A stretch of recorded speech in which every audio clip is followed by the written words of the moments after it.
आज हम एक बहुत ही दिलचस्प चीज पर नजर डालने वाले हैं। ये है क्लास 5 का एक प्रोजेक्ट गाइड।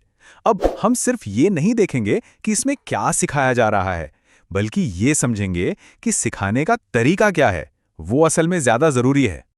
अच्छा, तो सबसे पहले ये देखते हैं कि स्कूल के काम में कितना जमीन आसमान का फर्क आ गया है। देखिए, पहले क्या होता था? एक ट्रेन बनाओ, सिंपल। और अब अपने आसपास के ट्रांसपोर्ट का सर्वे करो। सोचिए, ये सिर्फ एक छोटा सा बदलाव नहीं है, ये तो पूरी की पूरी क्रांति है ना? तो आज जो हम ये देख रहे हैं, ये सीबीएसई का एक ईवीएस प्रोजेक्ट गाइड है। लेकिन इसे सिर्फ एक गाइड मत समझिए, ये एक ब्लूप्रिंट जैसा है। ये हमें परत दर परत ये समझने में मदद करेगा कि आज की पढ़ाई का पूरा नजरिया कैसे बदल रहा है। तो चलिए इसके अंदर झांक कर देखते हैं। तो किसी भी प्रोजेक्ट की शुरुआत कहाँ से होती है? बिल्कुल, नींव से। और ये प्रोजेक्ट भी ठीक वैसे ही शुरू होता है। मतलब कोई भी मुश्किल चीज सीखने से पहले ये जरूरी है कि बेसिक्स एकदम क्लियर हो। ठीक वैसे ही जैसे एक मजबूत इमारत बनाने के लिए एक ठोस नींव चाहिए होती है। और देखिए, इस प्रोजेक्ट की सबसे अच्छी बात यही है कि ये बिल्कुल जीरो से शुरू होता है, मतलब एकदम बेसिक चीजों से।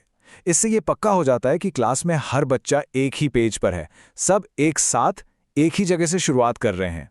अब यहाँ एक और मजेदार चीज होती है। ये प्रोजेक्ट क्या करता है कि सारे बेसिक फैक्ट्स को अलग अलग ग्रुप्स में, मतलब कैटेगरीज में बांट देता है। और ये बहुत जरूरी है, क्योंकि यहीं से किसी भी टॉपिक का एक मेंटल मॉडल बनना शुरू होता है दिमाग में। तो ठीक है, नींव तो बन गई, अब आगे क्या?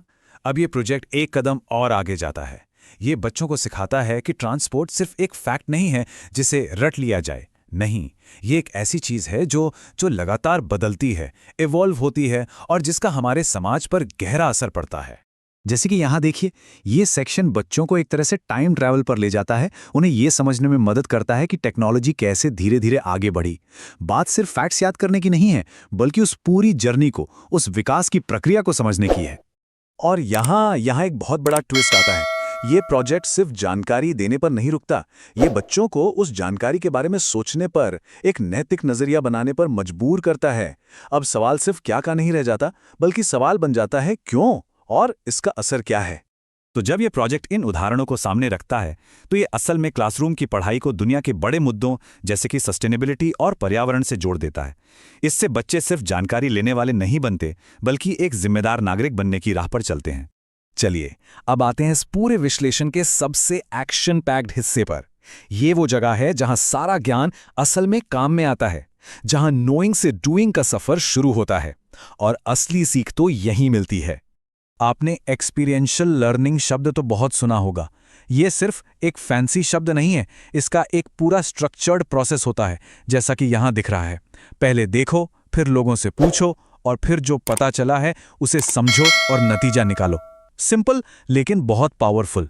और ये जो एक्टिविटीज हैं, ये उस सीख को और पक्का करने के लिए हैं। एक तरफ तो आर्ट के जरिए अपनी क्रिएटिविटी दिखाओ, और दूसरी तरफ रोड सेफ्टी जैसे जिंदगी के लिए जरूरी प्रैक्टिकल स्किल्स सीखो। मतलब पढ़ाई अब सिर्फ किताबों तक सीमित नहीं है। तो अब एक बहुत ही जरूरी सवाल पर आते हैं। आज की पढ़ाई में ये कैसे पता चलता है कि किसी ने सच में कुछ सीखा है या नहीं? मतलब टेस्ट कैसे होता है? ये सिर्फ रट्टा मारने की परीक्षा नहीं है। और यही सबसे बड़ा बदलाव है। और ये अंतर आपको यहां एकदम साफ दिखेगा। एक तरफ है रटने वाला सवाल, और दूसरी तरफ है समझ वाला, जिसे कॉम्पिटेंसी क्वेश्चन कहते हैं। ये सवाल आपसे फैक्ट्स नहीं पूछता, ये पूछता है कि आप उन फैक्ट्स का इस्तेमाल करके कुछ सोच सकते हैं या नहीं। यही फर्क है जानने और सच में समझने के बीच। और अब आते हैं प्रोजेक्ट के आखिरी लेकिन शायद सबसे जरूरी हिस्से पर। वो है रिफ्लेक्शन, यानी चिंतन। ये वो स्टेप है जो पूरी लर्निंग को पर्सनल बना देता है और हमेशा के लिए याद रह जाने वाला बना देता है। जैसे ये एक स्टूडेंट का रिफ्लेक्शन है। ये दिखाता है कि ये सीखने का सफर कैसे उसके लिए पर्सनल बन गया। ये सिर्फ एक असाइनमेंट खत्म करने जैसा नहीं था। नहीं, ये दुनिया को एक नए नजरिए से देखने जैसा था। तो आखिर में ये जो रिफ्लेक्शन है ना, यही वो आखिरी कड़ी है जो सारी सीख को जोड़कर उसे पक्का करती है, उसे मीनिंगफुल बनाती है। इसी स्टेज पर आके इन्फॉर्मेशन अंडरस्टैंडिंग में बदल जाती है। तो हम इस पूरे विश्लेषण को एक बहुत ही दिलचस्प सवाल के साथ खत्म करते हैं। अगर ये सब 5वीं क्लास के एक प्रोजेक्ट में हो रहा है तो सोचिए हम बड़ों की लर्निंग, हमारी अपनी सीख कैसी होनी चाहिए? ये सवाल अपने आप से जरूर पूछिएगा।